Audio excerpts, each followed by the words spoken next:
What up, world? What's up, y'all? Don't sleep. Sorry, y'all, for the technical difficulties. Black people can't be on time, but this time it's not our fault.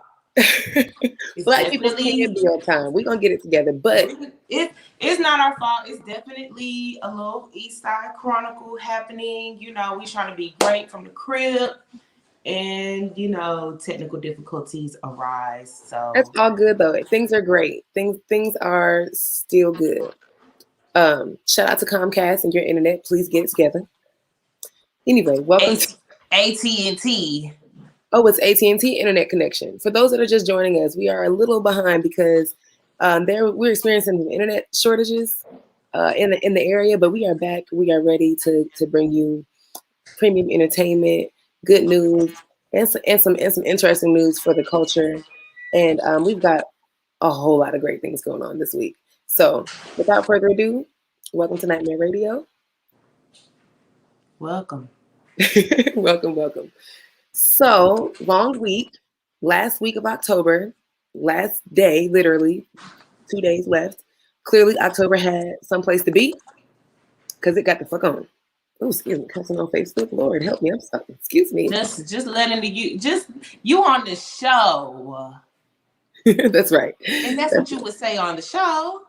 That's right. So if you listening and it's your first time, then hey, welcome. This is how we do. We're gonna hop right into it. Usually we start the show off with a cute little rundown of what's winning, what's newsworthy, talkworthy, and what are some of the L's in the culture. So without further ado, we will hop into the culture list and get this thing going. Yes. But first, before we get into that, make sure you share the live. That's right. Share Definitely. the live with your friends. I'm over here trying to do that myself. But how was your week? We always have to start off with the week before we get into the culture list. How was your week, Queen? Yes, the week was a good week. Very, very busy, productive at work. Great things happening down the pipeline. Can't wait to share those things with you on my timeline on IG. And we did something really, really exciting this week for Nightmare Radio that we cannot wait to share with you tomorrow, maybe Sunday. Who knows? We can share it now. Yeah, we can share it now. So we've been Wait a minute. Let's wait. Okay. We don't wait. Absolutely. But we did do something very exciting this week. It's lit. I can't wait for y'all to get into it. I'm over here trying to do the most, y'all. Let's get into the list. How about that? What you got first on the list, Queen? First on the list, I want to congratulate my girl, Meg the Stallion. Two big things for her. First, it's about to be a hot college grad. Okay. She announced this week that at the end of this year, she will be completing her bachelor's under her bachelor's degree. Really excited for her. At the beginning of her career, shortly after she lost her mom and her grandmother, she did publicly say that she was going to make a commitment to finish college.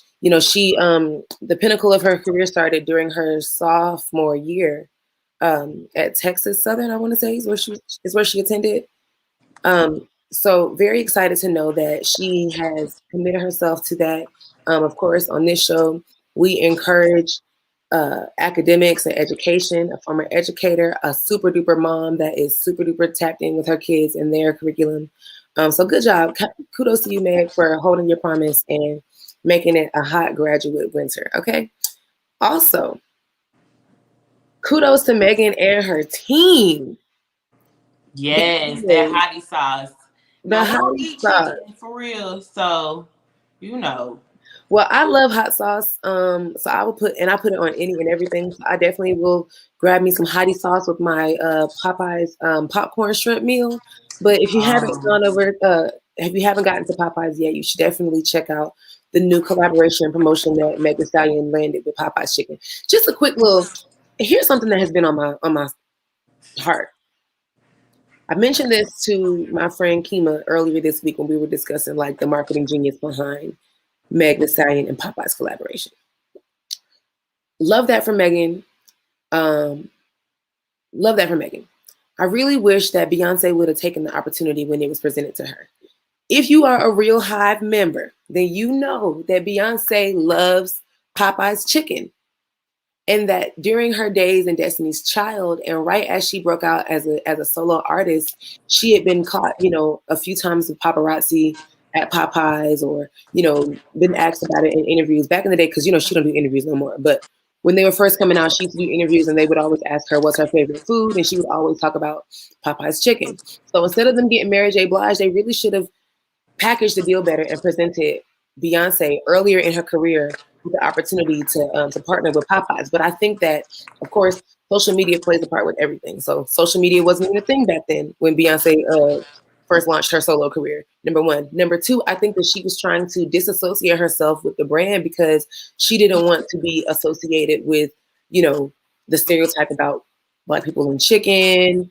At the time, people were talking about Beyonce's accent, her not being exactly the most polished. So I think that the Texas girl that's country that loves Popeye's chicken was probably a little too cliche for her. But had she had the marketing, you know, engine and machine that is behind Meg today, back then I think that Beyonce really could have popped that Popeye's promotion off. They definitely used to be at Beyonce for sure. Yeah, they used to be at her neck, which this is definitely not on the list, but that's why people talking all crazy about Chloe and expecting her to be upset or offended.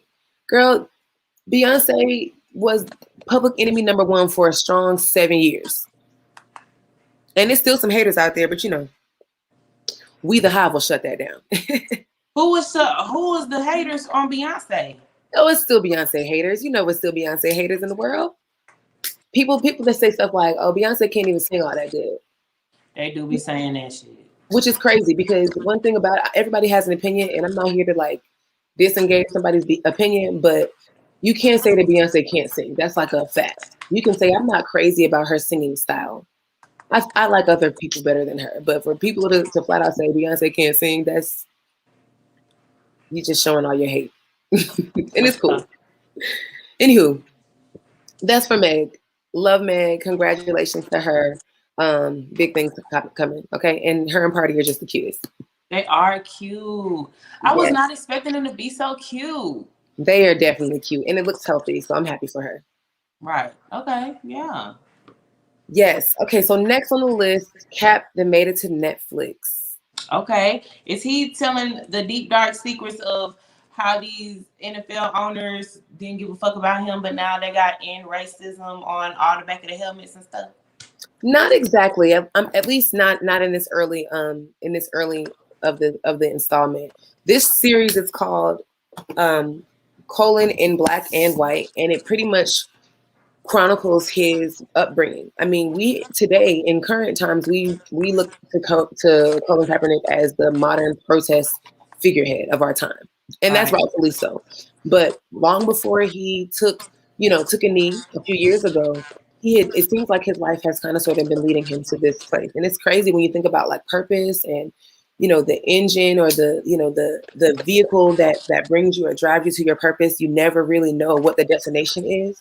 Like for us, like I think that it's clear that a part of our story has something to do with storytelling, with media, with amplifying Black voices and, being exactly who we are. But who knows what's at the end of our journey? Who knows what God is really using us for, using this platform and our talent at this time for, so that we can do something later.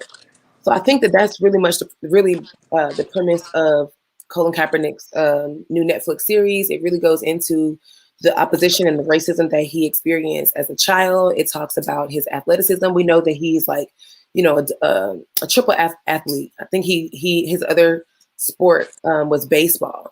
We know that he was adopted by white parents. So again, this show tells kind of sort of his story about growing up, in a household with people that don't necessarily look like him. It also plays really heavy on how Kaepernick used his hair throughout his entire life to kind of sort of set him apart and identify him, or closely identify him with his culture. Anywho, all that jazz, all that to say, is definitely something that should be added to your watch list if you haven't already. I can't wait to get into it. Yeah, good job for Kat. Good. Shout out to him for sure. Because who would have thought? Who would have thought that? Who would have thought? you know, purpose. Purpose is a real thing, and you never really know. Your passion and your purpose can be completely two different things, but your passion can really drive you to your purpose.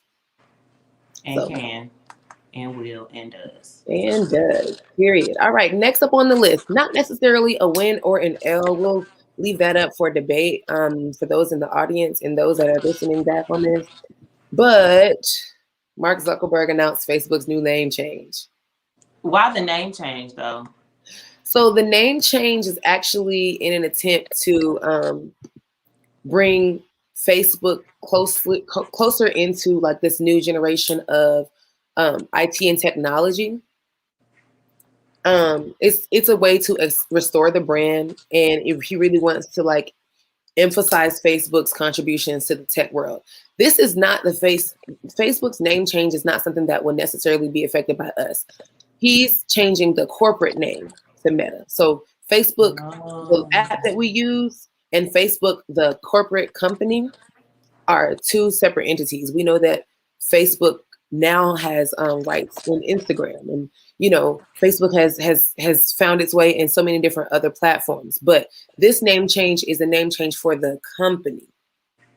Social media has a way because I didn't know how to feel. That's just like one of my aunts changed her name. I'm not gonna say which one. And I was like, girl, it's still giving auntie name that I've been calling you all my life. I'm not changing that. Like, it's going to be what it is. So I'm glad that you clarified that, because I don't think the people out there knew that Facebook was still going to be Facebook. They thought that Facebook was going to be Meta. But didn't they say something about virtual spaces and things like that? What is that about? Yeah. That's why the name is Meta, or is changed to Meta, because Meta is short for metaverse, which pretty much means or refers to like the virtual spaces where people can play games, attend meetings, do stuff like we're doing right now. So clearly Facebook has tapped into all of the things in the virtual technology world. So he wants the brand to have a name that better represents all that it encompasses. Heard. Meanwhile, nobody's checking for Tom from MySpace. Tom sold that beat and got his money and is probably on an island or something like that. He could really be verified on all social media platforms if he came out of his little bubble. So he really could. He's sitting behind his computer in the white t-shirt, like, where you at, Tom? We miss you. Let me say this really, really quick about MySpace. MySpace came at a time where social media was just popping. We had Black Planet. We had all these other things going on. Tag. We had all these other things going on, and MySpace created its own lane and was literally teaching us coding. Yes. Going to the websites, finding the code that you want for your background page. Having your blinky. Inspired, blinky things falling from the ground. Getting on the forums after school. New music. Arguing with y'all Stevenson folks and talk shit about what be going on. Having your top 8, top 16, top 24, top 32 people that you fuck with. Yes. See, you got a message from the nigga that you been liking your whole. You been crushing on him, but you like, y'all talk on Facebook, and then you get on MySpace, and you get on MySpace, you see the little orange thing on there, like, or the little mail thing, like you got a new message. Yeah, it was what a time to be alive. It was really a good time. Before 2006, when Atlanta, the movie first came to theaters, that was a time to be alive. Mm-hmm. And we literally left MySpace and went to Facebook. I remember the transition for me. First off, before it was MySpace for me, my platform of choice was Coke Music. Shout out to Larry and Christian and Brandon and Larry, everybody that I grew up with back in the day. We used to be on this.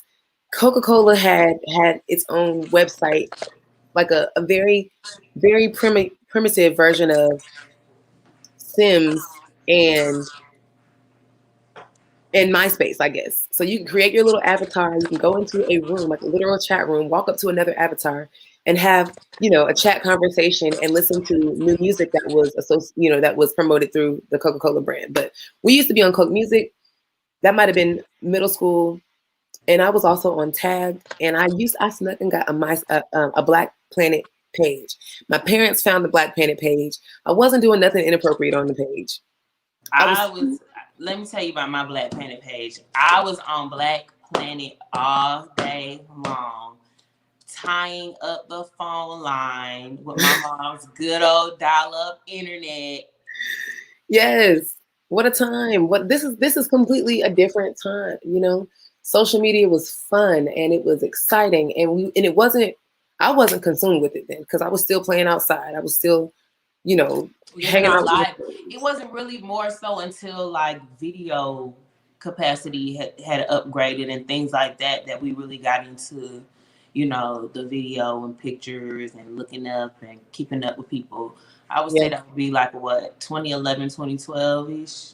Yeah, yeah. Because I remember when I left school, I went to college in 2008. I still had a MySpace page, and I was trickling out of MySpace, definitely filtering into Facebook. Had been on Facebook for maybe 2 years prior, but I also was introduced to Twitter. Twitter, you can get your rocks off, subtweet, talk about who Yes, you want to talk about. Oh God. Twitter definitely was my social media drug of choice from 2010 until 2012 because it was a wild place and I had to get up off of there. But now we're back and you should follow us on Twitter. If you're not following us on Twitter, make sure you do That that. I fucks with Eesh, that's me. Check us out. All right, so transitioning, keeping ourselves moving down the list, transitioning into the heavier topics, the L's. This next one is a real life Halloween nightmare. Okay. Right, right. Not to be confused with the nightmare that we talk about. Now, Right, right, of course. earlier So this week, there was a story about a Texas mom and boyfriend charged with the 8-year old. Well, the boyfriend was charged with the 8-year old death. They right, had maybe about 3 to 4 other kids in an apartment. three. They left the kids in the apartment after they killed the 8-year old son, with the son's remains deteriorating in the apartment. The apartment had no electricity, no food, no nothing. The 15-year-old son was malnourished. All of this, listen, All all of of the them kids was kids, malnourished. and they were all special needs children, including the boy that was killed. They were also physically bruised. His younger siblings, the 7 and 10-year-old, had broken bones that had not been, dealt with. Some of the 7-year-old's boy had broken fractures all down his nose and over his eye because the boyfriend had been abusing all of the children. He ended up beating the 8-year-old to death. Heartbreaking. Very heartbreaking. And the And mama, how long did they say how long that they were gone from the home? over a year, literally over a year. So just absolutely disgusting. The report says that the boy really just gave up and decided to call 911 and ask for help. Prior to calling 911, he texted his mom and said, "I can't take it anymore." So after the boyfriend and the mom fled the apartment and left their kids in the apartment, the mom would periodically come back to the apartment to drop off snacks, chips, and noodles and soda and water for the kids. And when I say periodically, we're talking like once every month and a half. Let me tell y'all something. Let's end this right here. Because If the you details don't are good. want your kids, give them away to the people who will love them and care for them and take care of them. These innocent children do not deserve you and your trash ass man.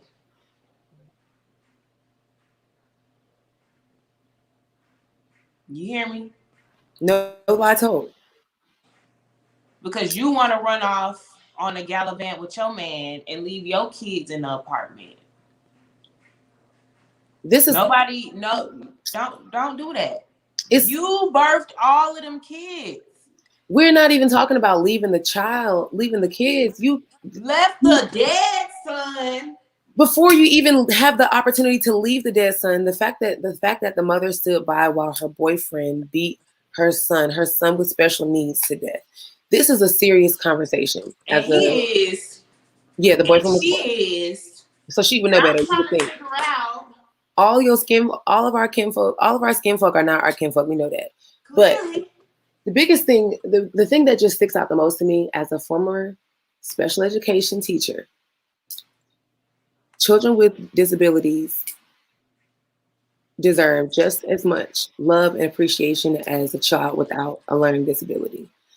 Although it can be difficult and requires a lot of patience and understanding and a true commitment to being compassionate, children with disabilities are are ranked number one for children that are abused, because I can understand how frustrating it can be for a parent that may not fully understand or may not even have the capacity to understand what their child needs.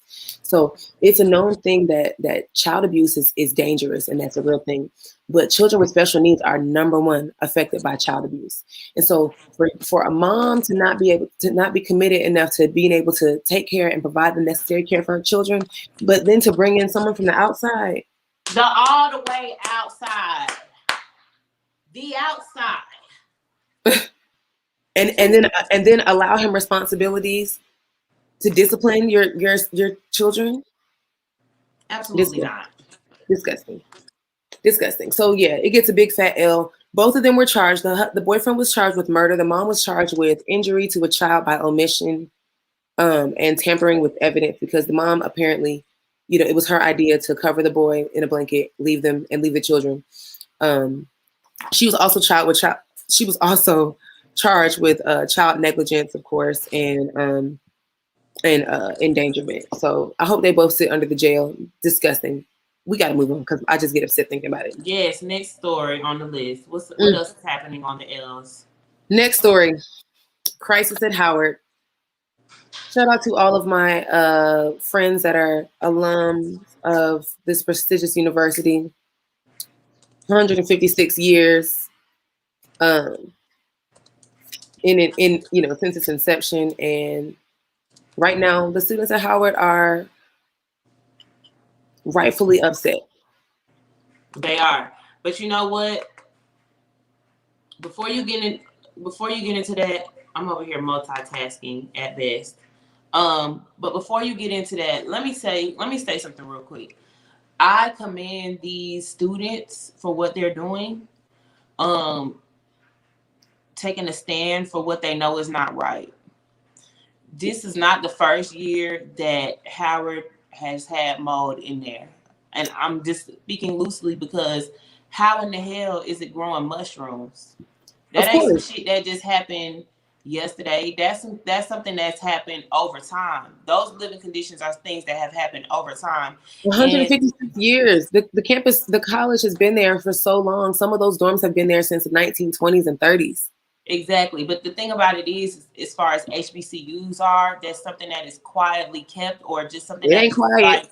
it's not even like quietly kept. It's just something that's well known within the Black community. Now we have to be careful because now that we have this whole inclusive and diverse environment and people are learning about our schools, they're learning about what's great about the schools. They're learning about why we should, why students should attend them, why we should continue funding them. They're learning about all those things. But the little things in between that happen, as far as like the housing, living conditions, the food in the cafeteria, the tuition being sky high and not getting your needs met, these are things that have continuously happened in HBCU culture. There are a plethora of schools within the HBCU umbrella who are definitely experiencing these same issues. Yeah, They definitely are. for My sure. old school, Stillman, the Roulette Hall, it used to be so much things going on in that hall. It used to be so many things going on. It's people that don't even live on campus anymore. They have them off campus and off campus housing now because the housing on campus is trash. You see what I'm You know, saying? this is it's heartbreaking. Of course, this is not the first time students at Howard have organized and protested against, for these conditions. It seems like almost every other year because this is not a new problem. But the issue, I'm loving that these issues are being put to the front now. At first, people might have that mindset like, okay, well, let's keep family business in the house. We only tell people the good things about HBCUs. We only tell people, all the prestigious things that we say about our illustrious universities and this and the other. No, since the spotlight is on us, we need to highlight the problems too, so that we can get the attention that's necessary, and hopefully we can get the solutions. Right. Them kids went to the shade room, and Indeed. they came with a list of demands, and I commend them, and shout out to Gucci's label 1017. I think that's how the crisis first got publicized a few weeks ago, maybe 2 weeks ago.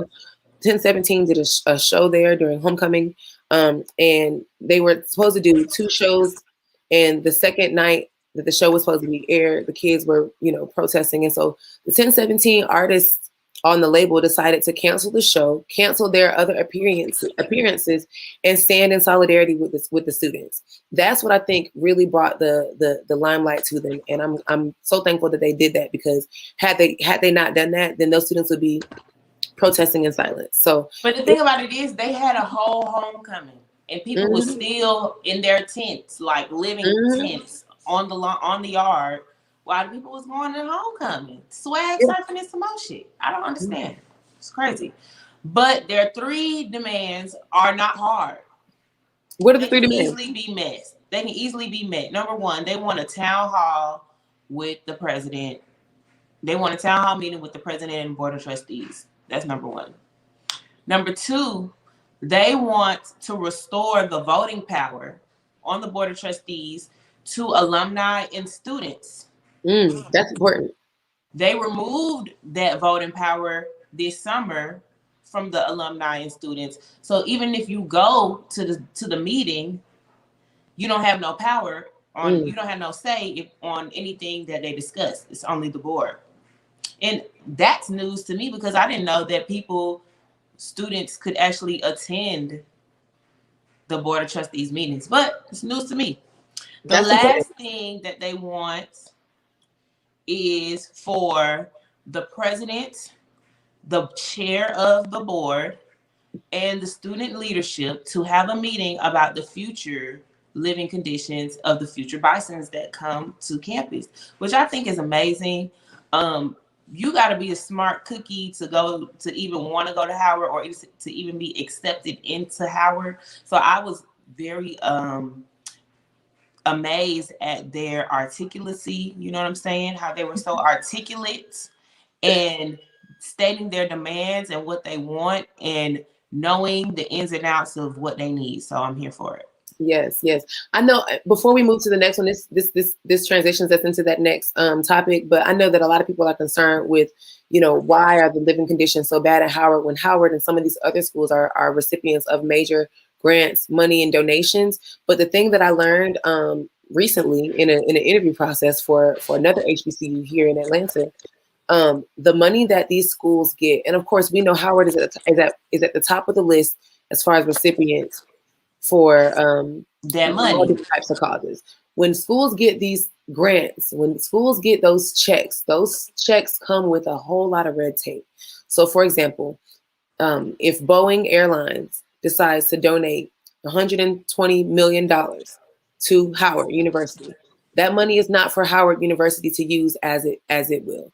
That money has been clearly outlined. That money is specifically for the aerospace design engineering program.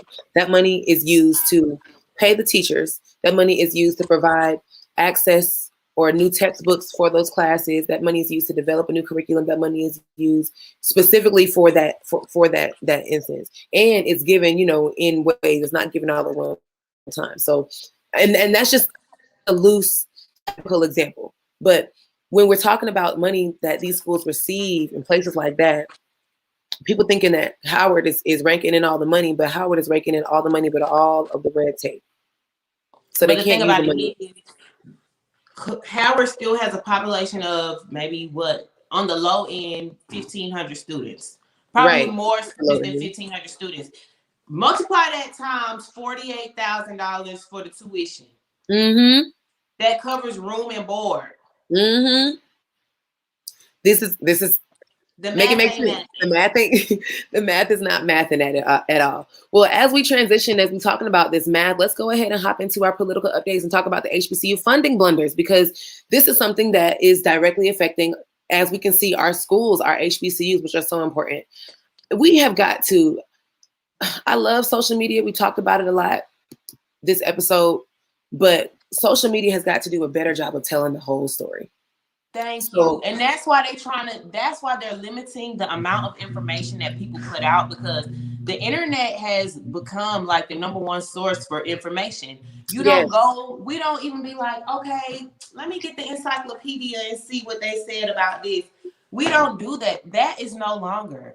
If you get on Twitter right now and say, hey, Joe Biden said everybody with the vaccine got immunity tonight because they starting to purge, then that's gonna get a million oh retweets God, and they're gonna think that that's facts, but it's really not. You know what I'm saying? Like, it be little shit like that that the government is now trying to control for real. yeah, for sure. They've had meetings in the Senate about that. But off topic, go ahead.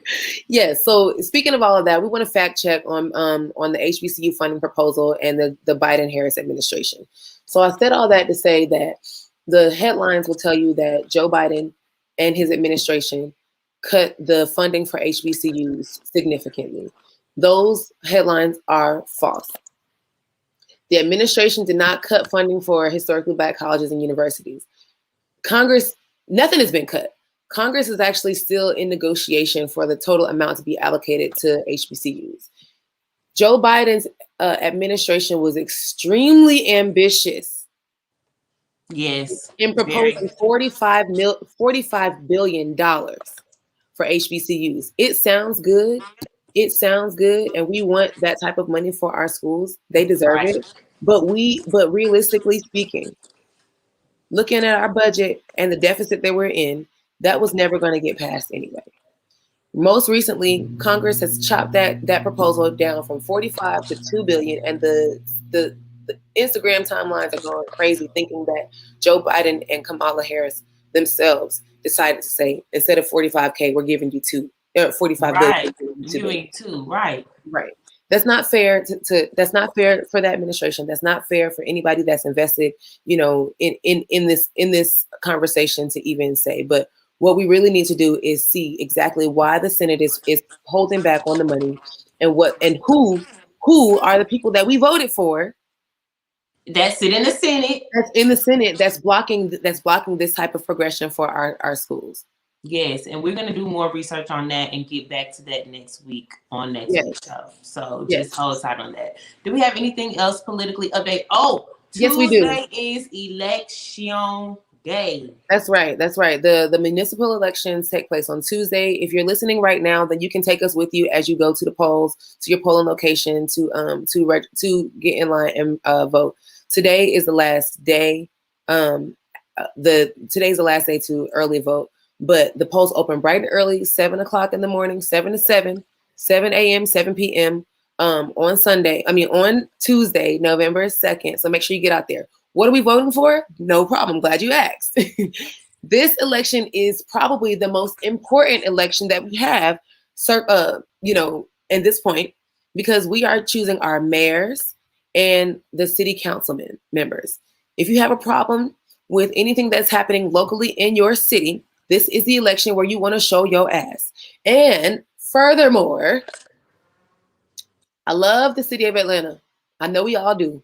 But half of y'all Negroes don't live in the city of Atlanta. And So y'all out here promoting and talking all this crap about the Atlanta mayoral election. You're talking about Kasim. You're talking about Felicia. You're talking about the competitors. You're talking about the congressmen in the city of Atlanta. So while that is important, while that's our capital, you need to be checking in Stone Mountain, in Stonecrest, in Decatur, in Lithonia, in Marietta, wherever you live at, because that's where it matters. Earlier this week, I went on a rant about why the dollar stores in my community are so horrible, why they're not stocked. I'm taking my complaints right to the polling office on Tuesday. Right, and the city council meetings. And y'all be sure to keep it locked, because Eesh did that might run for city council. I'm thinking about it. I'm considering, because honey, I'm sick of these. I'm sick of our community being like this. Yeah. I'm sick of it. And I always want to have a seat at the table. I think that might be my problem as well. But it's also gonna be other people's problem when I get a seat at the table, because I'm a action type of person. I want to make sure things get done. But shout out to everybody who's running. Shout out to everybody in the number. We're gonna take a quick break. I want y'all to get, and we're gonna be right back. One quick break, and we're gonna be right back. When we come back, we're going to be speaking with Dr. Diana. She's got a lot of great things, empowerment speaker.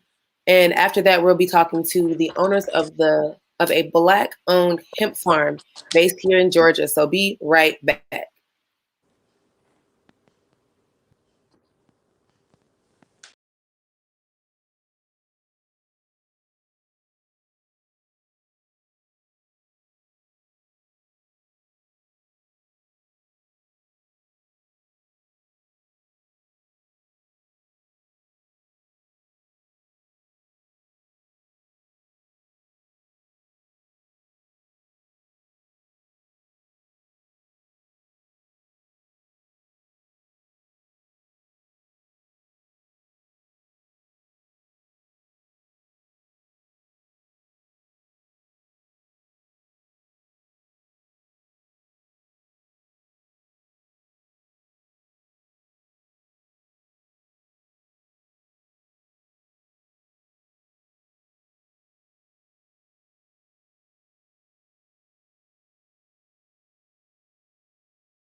All right, guys, we are back. Thank you so much for tuning back in. We are about to bring on two very special guests.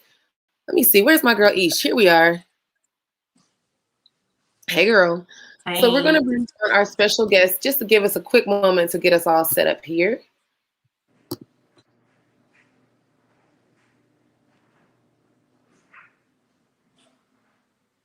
All right, just a little background on our first guest. Her name is Dr. Diana A. Watley, and she is really recognized as a premier leader in the empowerment industry. She's got a beautiful story. I can't wait for her to tell us. And she's also speaking about her latest project, the GOAT Empowerment Competition. She's also got an upcoming empowerment album, entitled "The Black Sheep Is Now the GOAT." And she created that to help anyone who's ever been underestimated understand how powerful they really, really are. Cannot wait to begin this conversation with Dr. Diana. And let's go ahead and welcome her to our show. Hello, how are you? Hey, how's it going? Welcome. Oh, my mic was muted. Hi, how are you? Happy Doing Saturday. Well. Happy Saturday. Saturday to you too. You are so beautiful. Thank you. Oh, I tried. It was rushed. I got a 2-year-old sitting in the high chair in the other room, so it was a quick. Thank you so Girl, much. I do know the struggle. I definitely know the struggle. I'm working with a 4-year-old, a 4-nager. We're gonna leave it there. Understood. Is that your only child? Yes. Don't judge me now, because I turned 40 and I waited to old age. Well, Seasoned age to have my daughter, but yes, as my only. And my don't judge me because I'm about a little younger than you, and I have 7-year-old boys, twins. So I had them a little young. So it's to each his own. So my best friend and co-host, who's actually joining us as well, she has twins. Wow. 3 months from my daughter. And then she has she's gonna get mad at me because they're my god babies. Then they're like, I think 5 and 4, and then a 24-year-old. So she completely started all the way over. So we live in real mommyhood life over here. Yes, I know that's right. We are definitely in the mommy team. Well, Dr. Diana, we would love for you to introduce your guest that's also joining you today. We can add her to the stream as well. Would you give us a quick introduction so we can add her in? I am completely honored to. She is my best friend. She is the host of the brand new and first and only empowerment competition show for empowerment speakers called The GOAT. She is Tonae Nicole. We have had radio shows together. We have written books together. And we actually have a book coming out 12/21/21 called The Pain and Game Before the Glitz and Glamour. My best friend, Tonae Nicole. Hey, Tonae. That was like the best. Like we should switch roles. Maybe I can be a judge and you can be the host. They say that best friends always introduce each other very good. And you should hear the way I rave about my best friend. So she definitely sung your praises, girl. Welcome to the show. Thank you guys so much for having us. Yes, thank you guys so much for being here. So tell us a little bit about how you guys got into the empowerment industry. So Tonae is not, I'll let her do her spiel, but I've been in the empowerment industry for 16 years. This December will be 16 years, way before it became trendy, way before it became popular. I've been in the industry. I always tell people I'm not new to it, I'm true to it. And so, for me, I started off, I'm from Atlanta. So I started off 16 years ago because I was really sheltered. My mom was really strict. And I always wanted young girls to have a person to go to that they can always tell their stories to if they didn't feel comfortable enough telling it to their moms. Now, back in the day, I didn't understand the grace that came out of having strict parents. But when you look back and you see the people you came up with, 12 and 13 kids, unmarried, really did anything with their lives, especially being from the projects where I come from, then it's a beautiful thing. But I just, I wanted to lend myself and my ear and my heart and my spirit and my inspiration to young women, and it has catapulted me to where I am now, and I'm blessed and honored to be able to nurture and give back to other people. That's amazing. I love that. Yes, love that. And you said that you specifically target young women. Mm-hmm. Have you worked in outside of empowerment? Have you worked in an industry that gave you access to the youth like that? So I started with young women, and then about 6 years into the industry, I had an epiphany, right? I said, I could train your daughter to be a better person, but if I had to send her back to the same mama, I'm working backwards. So then I went into women empowerment because I needed to cover the gamut, because I can't get your child right. But if you're the person she sees most as mom and your spirit isn't right, your attitude isn't right, your heart isn't right, then you're going to negatively affect all the progress that I'm making with your daughter. So then I got into women empowerment, but I have been all over the gamut as it relates to inspiration. I heard Sis say she wants to run for Atlanta City Council. I ran for Atlanta City Council. Holler at me before you make that decision. Let's talk. Okay. I've also been a family advocate for quite some time, but when I had my daughter, I said I needed to be able to give that time to my child. So anything as it relates to inspiration and empowerment, I have done it. Amazing. I have a question for you. I'm sorry, Brittany. I have a question for you. So there's this saying that goes around that's saying empowered women are the real mean girls. How do you feel about that saying? Because that's something that's been going around for a while.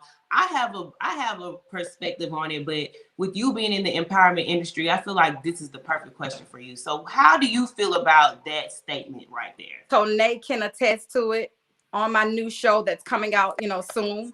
I talk about it. Women didn't nurture me coming in the industry. We think that because we're in this industry that the people we cross will always be so willing to assist and help and inspire us. That was complete opposite to me. Women didn't pull me up. They only wanted to see me get so far, and then they dropped me off because they understood my gift and my looks would make room for me and it will move me past them. I believe that. I believe that we're in an industry in a time now where our industry has become watered down because we got too many people who aren't authentic in this industry. Faking the funk. Yes. Yeah, they want the glitz and the glamour, but I tell people you got to be careful for what it is that you ask God for without also asking him to give you the shoulders to carry the burden, right? That comes with this blessing. I only say that because God tests me in every area that I speak about. I do believe there are a bunch of mean girls and mean boys in this industry, but that's okay. You don't have to worry about them. God will iron them out. You just keep walking in your authentic self. It's an industry of jealousness. And Tonae can attest to the fact we've showed up and women are saying, I don't want to go after her. It don't matter where you put me on the program. I'm going to go in and whoever I'm assigned to empower and inspire, I'm going to do just that. I don't care first, last, middle, in between. I walk in who God has blessed me to be, and my message will reach who it's supposed to meet. So I'm with you on that a little bit. Yeah, I mean, I feel like there are some mean girls within the industry, but I also feel like the people on the receptive end of the empowerment are sometimes intimidated by the people that they're being empowered by. Yes. So I know a lot of people want their hand held. They want their, they want to walk every step. But at the end of the day, sometimes you have to be able to do the work yourself. And when you meet those people who aren't willing to, who are giving you that extra push and that extra mile, or giving you that tough love, as I might say, sometimes it's receptive, it's received a little harshly. What would you, should we dim down the tone of how we perceive ourselves or how we present ourselves? Because then we'll be dimming our light, and essentially we're not trying to dim our light. So are you saying should empowerment speakers or people in this industry tone it down? Empowerment speakers or people that are in empowerment speakers, or people who are empowering women. So you know how they have these women empowerment events. They feel like those people are the mean girls, but I feel like sometimes those people who they're considering mean are actually just giving a little tough love to the people who are on the receiving end of the empowerment. Well, I'm not for everybody. I am a black and white woman in every area of my life. There are no gray areas. And so I am the one that'll tell you stop looking for a man and go clean your house, because cleanliness is next to godliness and holiness. So I am a person who tell it like it is. If you ever hear me speak, you're going to hear the real, raw, uncut version of me. Is that mean? No. But I also know that people live in their comfort zone. But without discomfort, you cannot move, elevate. So really, it's not about perceiving who you're hearing as the mean person or trying to even gauge that what in that message can get you to the next level. I was always taught you eat the meat, throw away the bone, or throw away the fat, however saying goes. You take what's needed for you and your life, and stop focusing on who the messenger is. You understand what I'm saying? So for me, I'm raw and uncut. I'm gonna tell you like it is, because I don't want anybody in my space that can't check me and get me right. I know that's me. Girl, that's right. That's you said a word. Get you in some of this, because your best friend is my mirror. She's my mirror. She's gonna tell me. I'm here for it. I'm over here hype like yes. Tonae, have you received some tough love from your friend, Dr. Diana? Oh God, yes. And she already knows the story that I'm going to tell. Let's hear it, honey. I want to hear it. Right. So, Diana and I had a radio show a few years ago. And I don't know what the spat was about between her and I, but this is our very, very, very first time ever having a disagreement about anything. But it was so irrelevant that I can't remember what it was. But Diana was going in and she was saying so many things to me, right? And instead of me like going back and forth with her, I literally had a notebook and a pen, because she's an empowerment speaker. So obviously you see something that I'm doing that I don't supposed to be doing. So the entire time she's talking, I'm taking down notes. She may be a little selfish. She may be a little this, and I'm taking down notes. And she stopped in the middle and was like, "Are you taking notes during an argument?" I'm like, Yes. I know that's right. Wait. I know that in that moment, that little time, the argument was over, and it was probably like a girl. No, it moved on, and then when we talked again, I said you, but you know what? In hindsight, now that she brought that up, I guess that's what you're supposed to do, and I guess we're so used to arguments being this instead of being this. That was a good point. See, we got to put that in our new book. We do. I just made a note about that too. That was fun. That reminded me, and this is, I don't really like reality TV, because I don't like the way that it portrays Black women. I am a different person now, because I used to be all up in it, like in college. But I remember at the very beginning of Love and Hip Hop with Erica and Mimi, throughout that show, In fact, that's the reason why I don't watch reality TV, because that was just a mess. Whatever Mona's got going on is just not on my agenda. But I noticed that every single time women on that show got into an argument, it was explosive. It was like this. And this argument between Erica and Mimi, two real friends that were friends before there was a premise of a show. In that argument, I could see true friendship, because they were truly arguing to each other. Their sisters, they were tears, but it was no cussing. It was no name calling each other out of their names. It was two sisters that had so much respect and love for each other, but were just frustrated. And so the method of communication was difficult. And just like how you said, how the two of you all were, arguing, but you were listening to take points. You were listening because for whatever the reason the argument was, there was still some points that needed to be written down clearly or listen. But I just think that's a great point to mention when it comes to empowerment, when it comes to self-improvement, and when it comes to relationship building, not romantic relationship building, but just regular relationship building, the ability to be able to effectively communicate beyond the issue, the instance, and the emotions is so key. Girl, the next time I get into an argument, I'm taking out a pen and pad, okay? Right. Listen, I'm with you got to give both sides of the story. Like, I know how I felt because I was feeling my emotion, but she was emoting at this point. So now I need to write down what's really happening. So, but yeah, it was a great experience. And I'm not an argumentative person, and Diana knows that. Like, it's just real. And I'm just like her. It's cut and dry with me too. I'm not gonna argue we don't go back. I can't. I have a huge family. I have a huge family. So my attention span on something outside of my husband and kids, it's like I can't give y'all that much energy. That's right. 5 children, right? Period. I don't have the time. Exactly. I just really don't have the time. I have 5 kids, 3 businesses. It's like I just don't have time. You got that. You're right. I'm wrong. I know that's exactly. And that's just the end of the story. That's how my husband and I argue. Like, okay, babe, yeah, okay, right, and that's great, annoying. Yeah. It's the funniest thing you ever want to see how they argue. And I'm looking like, so is this girl? You're not gonna yell at him? Nathan, you're not gonna yell at her. I need to take a page out of that book for real. Yes. But speaking of books, tell us about your new it's not a book, it's an album. Mm-hmm. So talk to us about that empowerment album that you put out. So it's number 6. Let me go this way. Can you see? Okay, great. It's number 6. It's called The Black Sheep Is Now the Goat. When I had my daughter in 2019, I actually produced my 5th project there, entitled If You're Woman Enough. And it just spoke about the depression I was in. Listen, it's interesting because I'm extremely transparent. So, I've been empowering women all this time. And then now I'm a single mommy, to the point where it affects my daughter, right? And I said, okay, God, how did I become the complete juxtaposition to the things I teach women about? That's why I tell you got to be careful about what you preach and teach about, right? But that was a valley moment for me. That was a moment of embarrassment. How did I choose wrong? And I tell people now on this new project that I put God in the passenger seat. I told him I wanted a baby. And so he put whatever tool and vessel in my life to make it happen, but I didn't ask him about it. And so anytime you want to make sure you clear your plans with God and not put God in the passenger seat. But I just want to give you a little backstory. It was a tumultuous season in my life. And this particular project just brings me completely out of. And I actually don't have an emotional connection to the very pain that brought me to my years a couple of years ago. But this project is for everybody that has ever been underestimated. If you got people in your family that run your name ragged in the streets, I want everybody to know that there's still a goat inside of you. There's a goat in all of us that says you were great.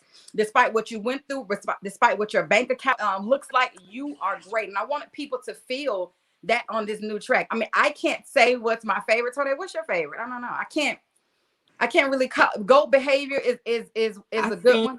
Goat Behavior is probably one of my favorites. Goat Behavior. I just love the because I'm when I think of an album, of course I think of music. Mm-hmm. Although I know that there are comedy albums as well. So I'm putting 2 and 2 together. You're telling me that your favorite tracks. So these are numerous short tracks of inspirational words in a collection. Yes. This is dope.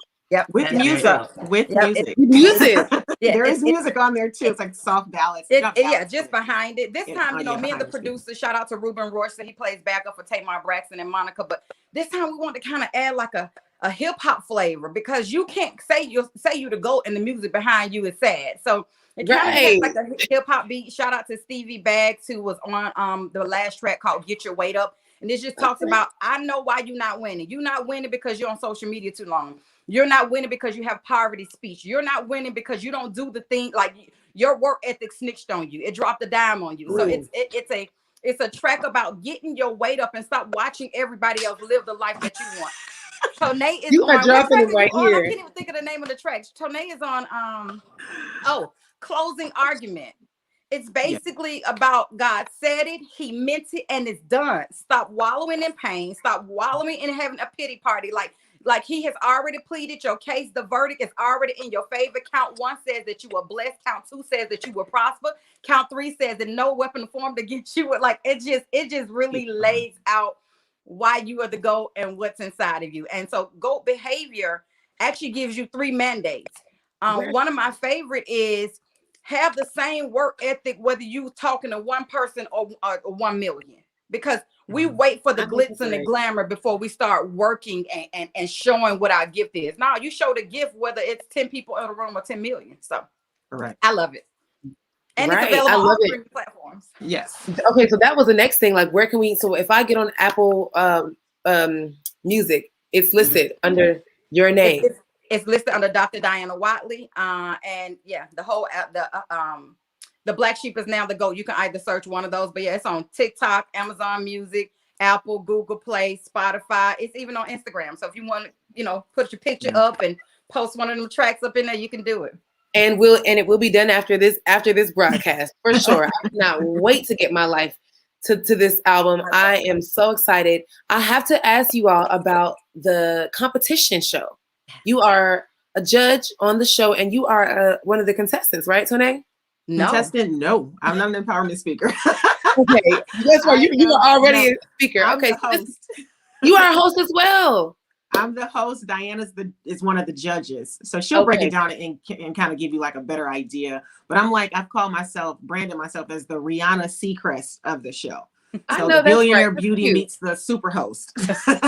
Yes, absolutely. So tell us a little bit about the show, its inception, and the latest for it. So it's called the GOAT Reality Competition. I remember calling Tone. I was at home. I remember calling Tone in 2016 and saying, girl, I got it. I know what's going to hit the airwaves and really show people that you got to stop calling yourself a speaker if you're not qualified to do so. And so she was like, oh my God, D, that's good. 2017, we ran season 1. Somebody stole the footage. We had nothing to even show up with, right? And then we come full. So I called Rachel G. Woodson, who was out in Texas, dope speaker, dope pastor. She was on board. Stevie Baggs, who's on Ruthless with Tyler Perry. Stevie's all over the place. Ex-NFL player. He had Made from Heaven reality TV show. He's on the game now. Yeah, I was just about to say. I was just thinking of that name. I think I've seen that name on the new reboot. Yeah, so he's all over the place. So in 2017, I called them. Everybody was on board. Tone was she was in a sort of like a host capacity, but it was more on the behind the scenes. And so basically what it is in layman's terms, it's like The Voice or American Idol for empowerment speakers. And so, I'm glad to not only be the creator and executive producer of the show, but to be a judge and watch it's beautiful, y'all, to just watch what you've done for so many years manifest into something. And I wish you all were there and behind the scenes. I mean, I can't tell you much, but I can tell you it is reality TV for the gods. The reason I say that is because it was a certain, and I'm gonna let Tone tell her experience, but it was a certain situation, to speak to what you said earlier, Brittany, about watching Black women on camera tear each other down. But we had a little moment in the shooting of it. We shot 3 days, the longest 72 hours of our lives. I mean, I bet. Changed 4 times. It was crazy, right? Yes. But we had a moment where the integrity of the show was questioned because a mistake was made while we were live. And I had to just say it.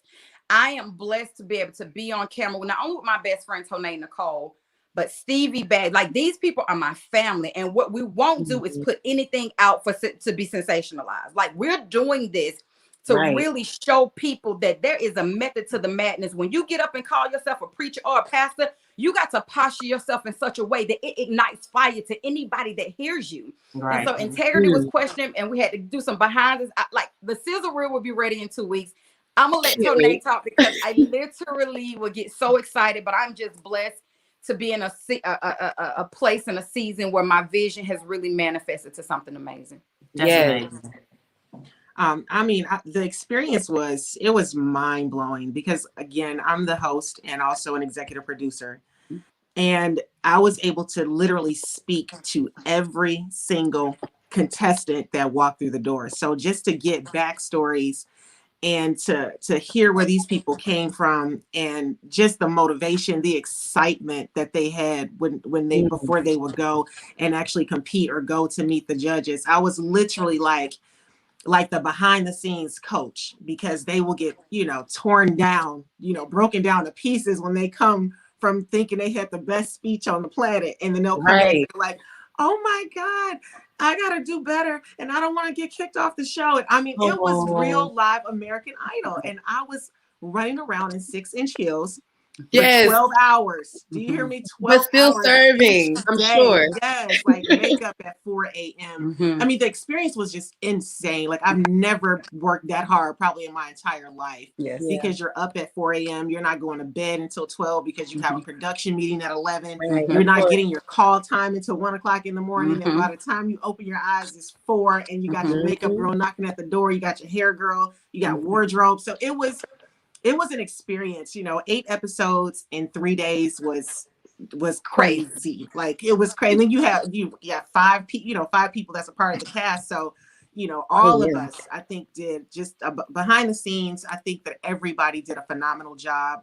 I'm just really proud of Diana. She put, like, when I saw it with my own 2 eyes, like the reality of it happening, I was just almost in tears. I think we probably cried after every show. We was like tearing up with each other, like, oh my God, girl, we did that. We high-fived and everything. It's nothing like seeing your plan literally turn into real life. It was it's a like your child growing up, And then she had some really amazing guests too. Can we say the guests, Diana? Absolutely. Yes. So we had Dr. Jamal Bryant. He made an appearance. Yes. Willie Moore Jr. He made an appearance. Yes. So we had some really huge heavy hitters that came in and supported the movement, and they lended their expertise and their name to us. And when they walked away, they were just like, whoa, this is crazy. You guys are about to change the world with this one. So we're excited about it. I do want to circle back up to this question because I'm sorry, y'all was in radio, so I want to circle back. And she wrote it down. And I did write it down. So, and she wrote it down. So we said, empowered women are the mean girls. That really struck a chord with me because I kind of agree with that, only because that is just a perception. It's only you only perceive people, because I'm perceived as a mean girl and I'm probably one of the nicest people you'll meet, but just from how I speak, how I look, how I carry myself, I'm instantly labeled mean girl. As mean. I think that a lot of women that think they want to be empowered, when they hear the truth and the reality of who they are, they don't want to be empowered anymore, because you're telling them, you're making them look in the mirror and say, oh my God, these are my flaws. So it's not necessarily being a mean girl, but if that's how it's labeled, that's just how it's labeled. I'm going to tell you the truth about who you are. It's up to you if you want to take it or not. So empowered girls are the mean girls. I'm going to say yes, because they're the tough ones. In order to empower someone else, you had to be empowered. You had to get your feelings hurt. You had to be the one that had to look at yourself in the mirror before you can tell anyone else about what's happening in their mirrors. So I do agree. Yes, the empowered girls are the mean girls, because they're going to tell it like it is. And a lot of people just don't like that.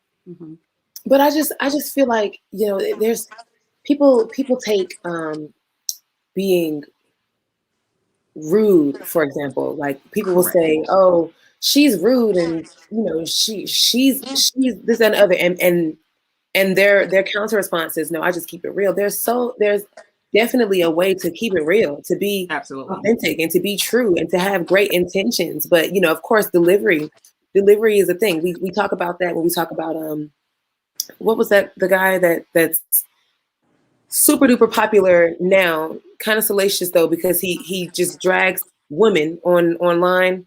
Talking about Kevin Samuels. Yes. I don't even know who that is. I don't know who that is either. Yeah, I don't need to know. Yeah, I don't, because I tune out to the fullest. Let me say this though. I understand where you all are going. You know, for me, people always say, "Oh my God, you guys are so pretty, but you're so cool," right? But there also are levels to your contact with me. You know, Right. unfortunately, I mean, I would love to touch and reach everybody, you know, Right. but unfortunately, I can't. At an event, I would love to reach out and grab everybody. Unfortunately, that's not the thing. But I'm gonna tell you this: you got to try the spirit by the spirit. And no one told you to show up to an event if you don't know who you're sitting in front of. See, that's the problem with what we do. If you don't try the spirit by the spirit, you can ultimately have somebody speaking into your life that is not even killed and thrown off themselves. And I'm not, and I don't do that, all that keeping it real, because keeping it real can go wrong. Because people always talk, I'm just speaking my mind, but if your mind is a mess, so are your words. And so you have to watch people. You know, this industry, I'm gonna say it again, has been so watered down, because now it's, if you got a Gucci bag, if you drive a Maybach, then that's not empowerment or inspiration. That's not empowerment. People none of that. And so we have women, I'm talking about grown women, following dang near a cult. Because I'm not going to look at social media and say that that's who I inspire my life, or I want to model my life off of. Right. And so you just have to stop allowing. I see so much foolishness on social media. You got to stop allowing everything to be your model. Right.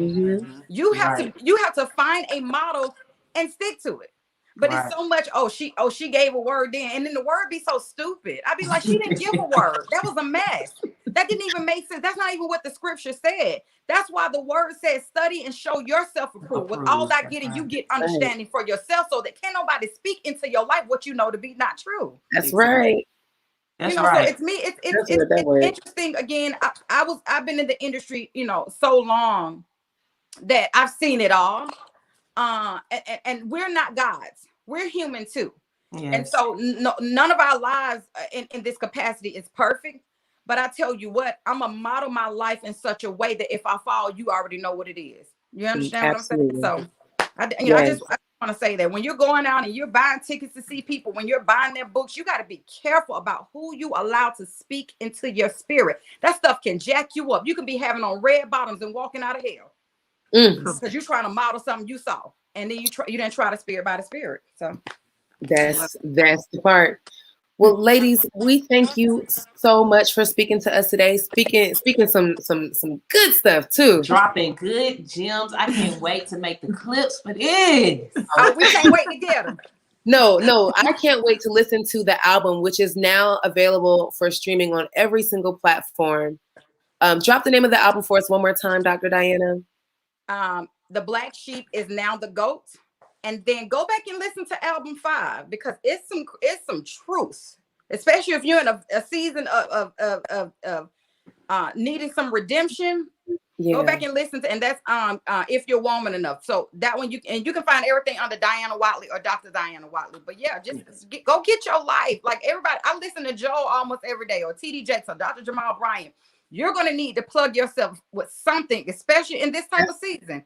That's how I feel. Going to get you to the next level. Yes. That's right. That's right. And Tone, also we need to know the information on when we can watch when we can watch the show, when does it air, and how we can tune in. Are you all going to do it again? Yes, and yes. So the sizzle will be ready in 2 weeks.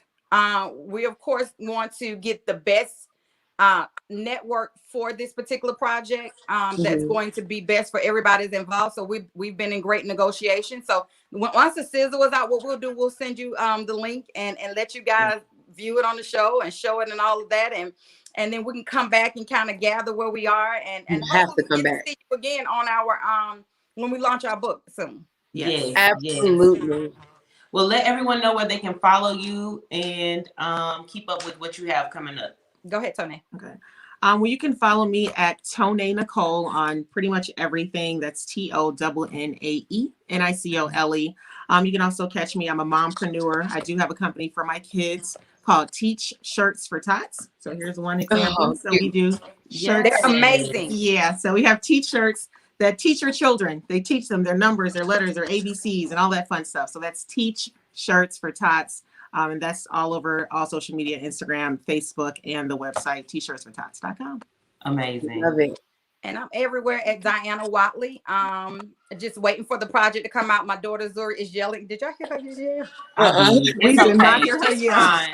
We all finishing just in time. Trust me, we are all vetted mamas. We already know. It's cool. Diana Watley on all social media. Also, Tony and I, along with the book, we're doing some things for women with the nonprofit, the Mogul Mommy, showing women how to starting entrepreneurship, giving away dresses, because every woman should have a black dress, a black blazer, and some black slacks and a white shirt in her closet. So we're working for that. We're going to be doing a lot of things in the coming year. But look out for the book, The Pain and the Gain Before the Glitz and the Glamour, because we want something for nothing. And that's not how that works. You got to put in some struggle. That's right. That is amazing. Dr. Diana and Tony Nicole, thank you so much for coming on to the show today. We definitely appreciate you. And coming up next, we're gonna get familiar with the owners of the Green Toad Hemp Farm. So you guys keep it locked, and we're gonna take a quick little stretch break, and we're gonna be right back. Bye, guys. Thanks, ladies. Thank you. All right, guys, we'll take a quick little break and we'll be right back with the owners of the Green Toad Hemp Farm. Cannot wait to get into this. But before we go, I just want to go ahead and mention, you guys see it streaming at the bottom of the screen. The give back is still on, and we want to feed you. We want to feed 100 families this Thanksgiving. Please go to nightmareradioshow.com to register for your free box. And I know there's a lot of other food boxes and a lot of other people, giving away boxes and stuff like that. But we have our 12 community partners in place that are collecting these things specifically for your household. Please think Thanksgiving in a box. Okay, you're gonna have your canned yams. You're gonna have your canned cranberries. You're gonna have your canned beans, greens, potatoes, tomatoes, lamb, ham, chickens, turkeys, you name it. We're gonna have all that in the box. So that's all I wanted to say. Oh, I think this is a perfect time to announce. You think you ready? To be announced. Let's do the Green Toad and do it. Okay, we're gonna wait. All right. Okay. All right. Are they ready? Yes, I think that our Green Toad Hemp Farm people are ready. If we can get a thumbs up backstage from you all, and we're gonna bring them up. All right. Hello. Hey guys, welcome to our show. Good afternoon. All right. Absolutely. Well, thank you so much for joining us today. We want the people to know all about the Green Toad Hemp Farm.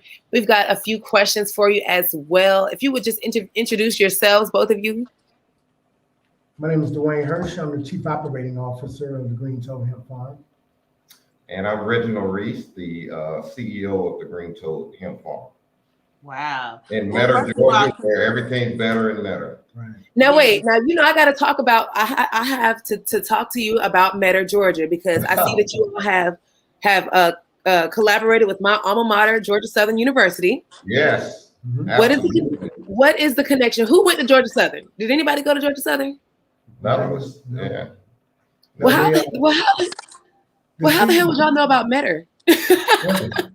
That's another part of the story. But the Georgia Southern connection came from the people in the city of Metter. The head of economic development in the city of Metter, after meeting with us, decided to partner us with Georgia Southern for an agricultural incubator that they have there in Metter and that they were building at the time when we first got there. So now that facility is up and running, and we're doing events and meetings there all the time. And we're part of Georgia Southern's Big X Accelerator program, and we've met their president and vice president, and we've even developed a research and development opportunity with them on the biological side, the biology side, and then also on the marketing side from one of the professors there. So we're pretty good with them right now. You have a great relationship with my former university, and y'all have even made it into a few university-related publications. I wanted to let you all know that. Oh, okay, cool. so kudos to that. Thank you all. Let's get straight into it, right? Yes. How did you guys, first of all, congratulations on all of your success. And we're going to get into all of that coming up in this interview.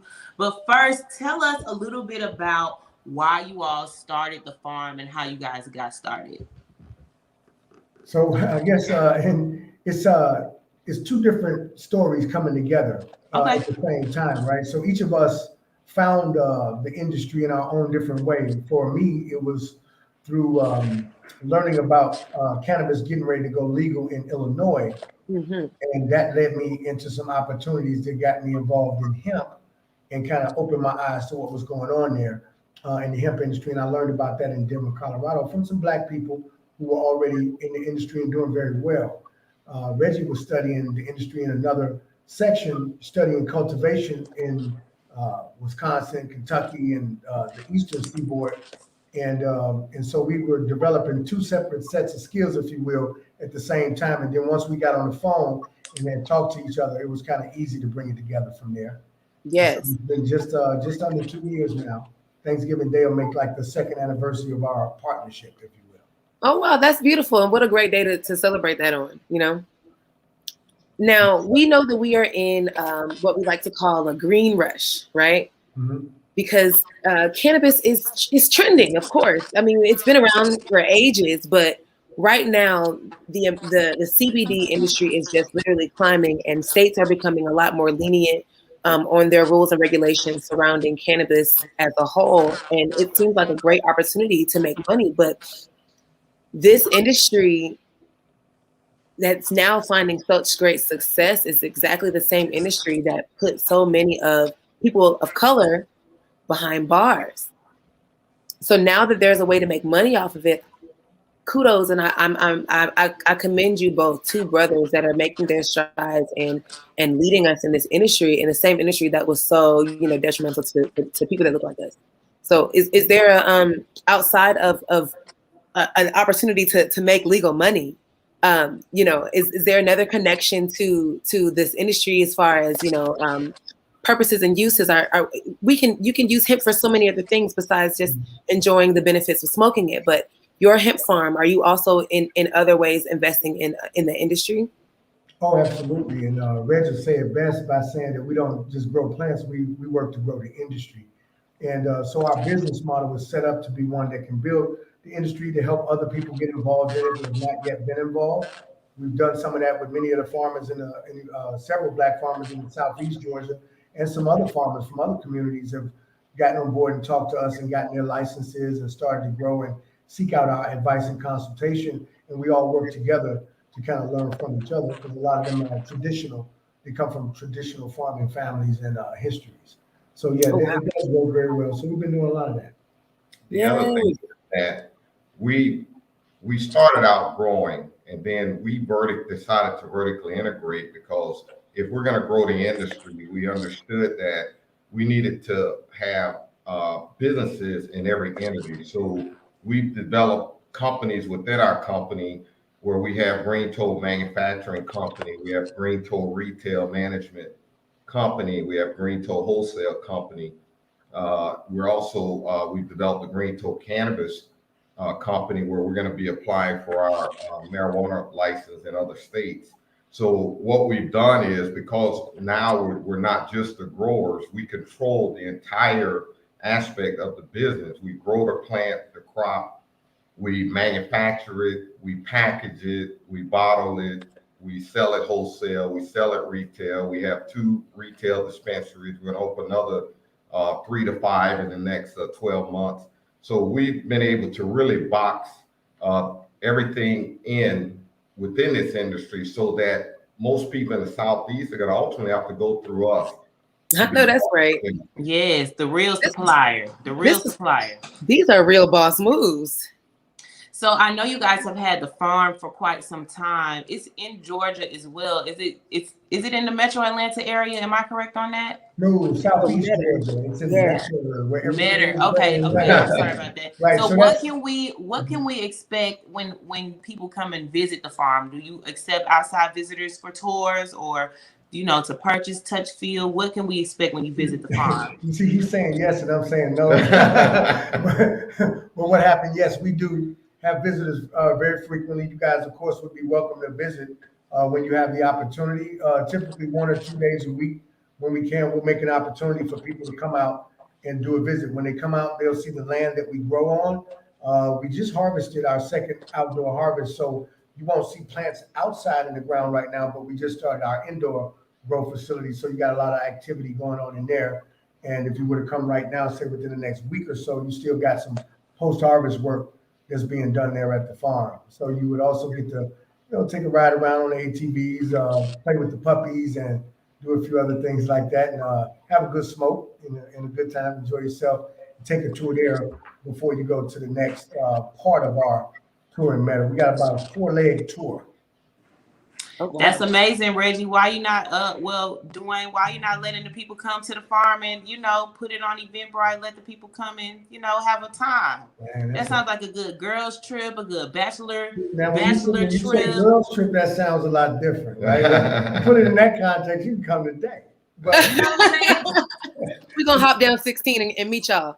Right, but seriously, that there's a limited amount of time, obviously, to be able to do that, and so we try to make it available to people that really have a genuine interest in what's going on. And what we're doing is we're working with the city of Metter. They're going to put us on their agricultural tour, and at some point, hopefully within the next few months, we'll be able to adequately place a tour guide that can do it even when we're not available or not around, and can convey the message and everything else. That's amazing. One reason those tours are important is, a couple reasons, but one is to back up to where you mentioned how many of our brothers and sisters have been incarcerated and still incarcerated because of hemp, right? Mm-hmm. This is a medicine that God put on the planet that has over 50,000 uses. This is a plant with the most uses over any other plant. And the majority of people of color in prison is because of this plant. Right? So we decided to give tours is an opportunity, gives us an opportunity to educate the consumer and individuals on the importance of this plant, to take away that stigma, the fear of this plant, take away that fear that it's a harmful drug, more or less more of a drug that can help solve majority of our health issues. But that educational piece is absolutely critical, and that's why we're going to really increase those tours and get with the city of Metter to really secure that. In addition to, we're going to reactivate in our dispensary. We have a dispensary in downtown Atlanta doing our Wellness Wednesdays and things like that to really educate the consumer on this plant as a whole. Yeah. Let's get into the dispensaries. Yes, because that was where I was going next. Go ahead, Brittany. You mentioned before that you all are looking to expand within the next 12 months to open a few more locations, but you do have one that's downtown on the west side, right? Mm-hmm. Yes. And it's just a dispensary, so you can come in and purchase a flower, or is it in? I'm sorry. It's a full line of products there. Everything that we offer in the way of CBD and hemp derivative products are all right there at that store at 825 McDaniel inside Floyd Plaza. Okay, so I know where to pull up and find you. Now, another question, since we're getting into the product line, I have a friend. Actually, I'm wearing her shirt, her brand. She's a CBD entrepreneur as well, and she was telling me about her newest product. She has a Delta 8 or Delta 8 strand. Tell us a little bit about that Delta 8 strand and why it's different. Why it's different from CBD, but not exactly the full THC. Delta 8 is not a strand; it's a cannabinoid.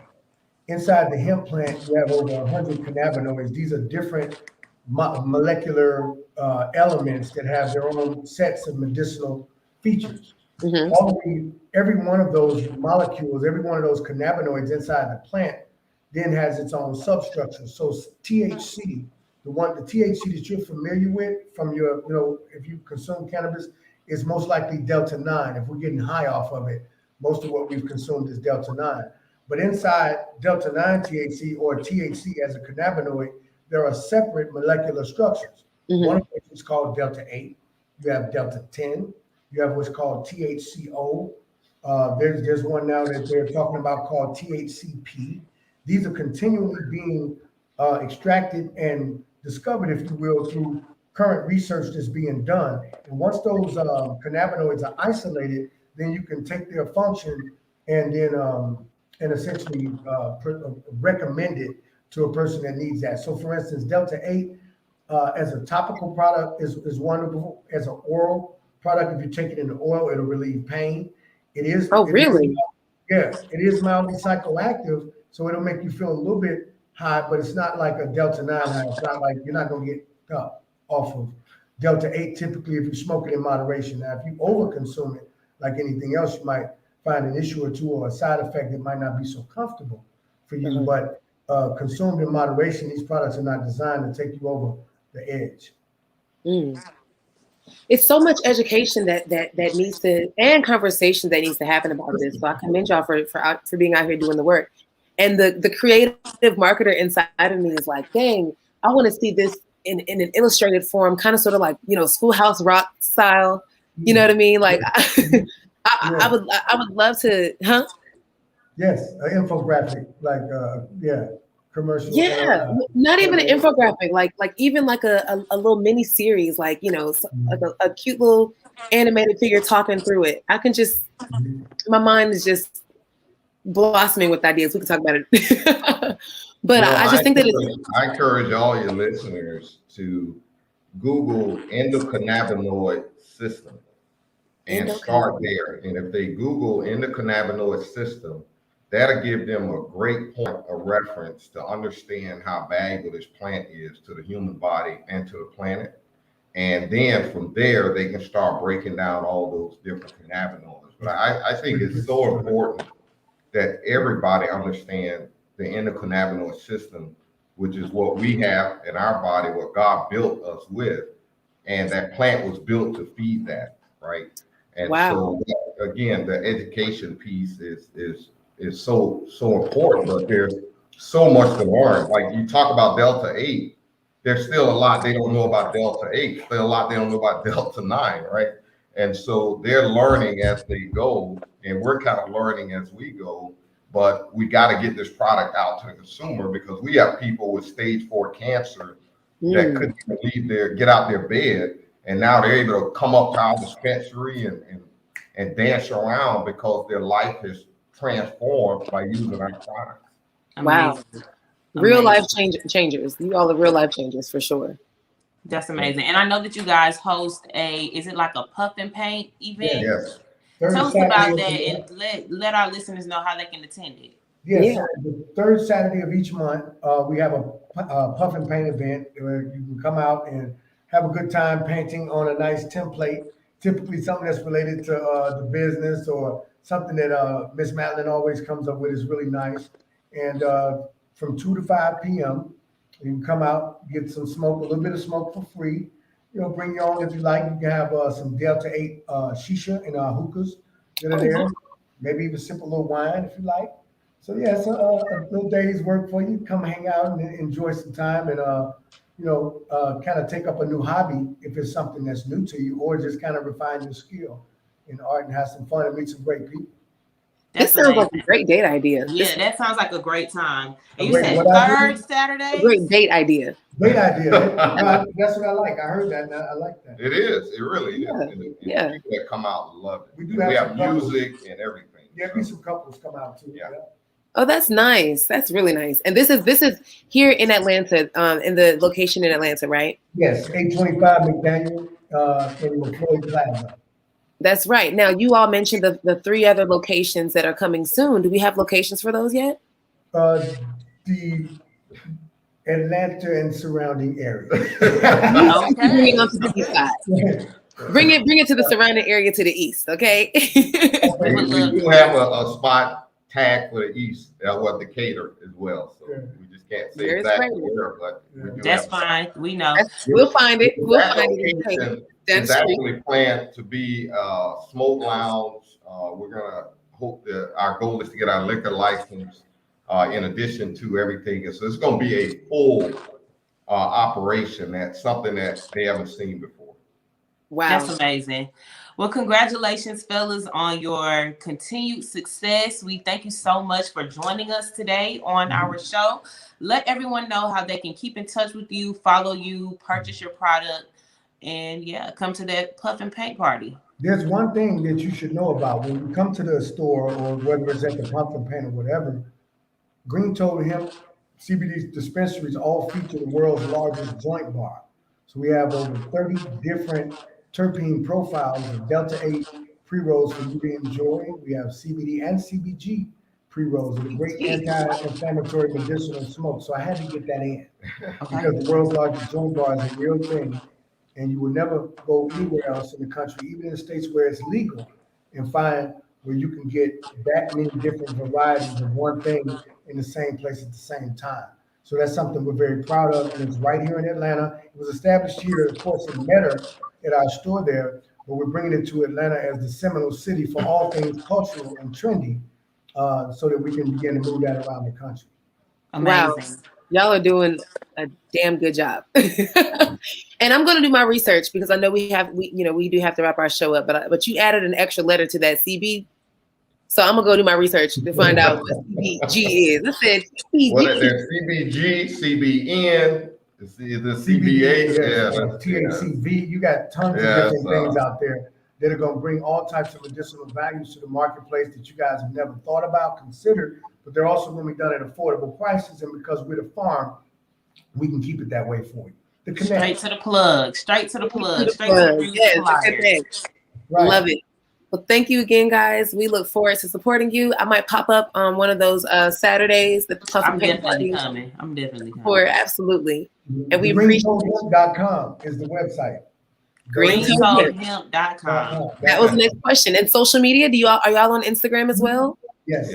The Green Toad Hemp Farm on Instagram, and we also have the Green Toad CBD Dispensary ATL for the store on McDaniel Street. All right. Well, thank you so much, guys. We'll be checking in with you soon. And thank y'all for talking to us and our listeners about the Green Toad Hemp Farm and the booming CBD industry, hemp industry. All right. Yes. Have us back. We can do this all day. Oh, yeah. We're going to bring y'all back. Yes, definitely. All right. Have a good one, fellas. Thank you. Yes, ma'am. Thank you. Thank you. Well, that was so cool. Those were amazing guests. And it's been a while since we've had like two amazing guests. Thank you so much to Dr. Diana Watley, Tone Nicole, Reggie, and Dwayne for coming through today. It was definitely refreshing and amazing for me to get back into the groove because I've been football momming it. And I'm over it. We are ready to have you back. Yes, don't worry. I'm loving this stream, y'all. We're gonna definitely keep this going. It's the moment we have been waiting for. Yes. If you're still tuned in, definitely go ahead and mark it in your calendar right now. December 18th, 2021. Yes. Nightmare Radio Show is bringing you a Nightmare Before Christmas holiday soiree and live show. Emphasis on soiree. Put that shit on, okay? I want to see your finest pieces, your finest threads. You know you ain't stepped out the house for real since 2019, honey. And you know, and I'm loud, Ferron, I'm sorry. And you know. You are so loud. You are when yelling. Eeesh and Britt put on the event, if you came to the grand opening of Direct Access Radio, then you already know how we coming for our own live show and soiree. You don't want to miss it. Tickets go on sale tomorrow. We will be dropping the link. There's only a select few of VIP tickets that include all you can eat and all you can drink. Once they out, that's it. Because we ain't feeding all y'all Negroes. I don't have nothing to say. You sold that. I'm like, dang, where's the link? Spaces are available, but limited. Okay. Yeah. We have a plethora of spaces available. If we have contacted you, because we like to plan over here, Miss Virgo and Miss Cap, we like to plan and execute the plan. We was trying to get y'all listen, vendors, don't sleep. Pay your invoice, okay? And if we ain't sent the invoice, it's on the way, okay? We are having this event December 18th. We've been telling you to save the date for the longest. Just wait. This is only part one of the reveal. If you are listening or watching the show, thank you so much for tuning in. And be sure to keep it locked to our page at Nightmare Radio Show for the whole rollout, the whole campaign, everything that we have going on for the rest of the fourth quarter. Because like we said, we're shooting from half court For the rest of the year. Yes, that's right. We're shooting from half court. So you guys, it's harvest season, and we have definitely planted these seeds all year. And I'm ready to see what God has in store. And like Miss Diana said, though Dr. Diana said, rather, excuse me, you got to be careful what you pray for and what you ask God for. And I definitely received that because me and you, Brittany, we've definitely started the year 2021 with the word intention and execution. And you know, we have been on a journey this year. It's been amazing. It's been beautiful to see. It's been beautiful to witness. And I'm just hoping that the seeds that we have planted, we are continuing to water them, and I'm ready to see them sprout and, you know, just come up out the ground. Yes. Anticipation is up. Well, you all know where to find us. www.nightmareradioshow.com to register for your holiday food box. That community give back is going to be on November 20th at the Southeast Atlantic Complex, which is on the east side, 5485 Hillvale Road in Lithonia, Georgia. It is screaming across the bottom of your screen.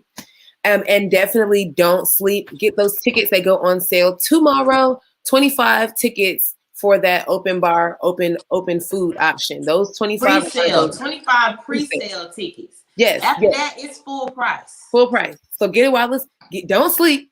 Get it while it's hot and low. And after that, in the words of Joe Budden, in the words of Fat Joe, yesterday's price is not the same. It's gonna go up. Yesterday's price is not today's price, honey.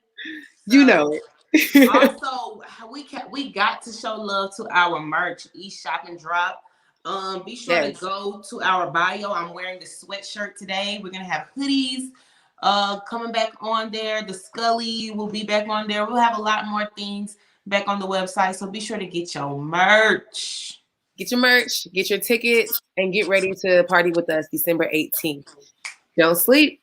It's Nightmare Radio. See y'all later.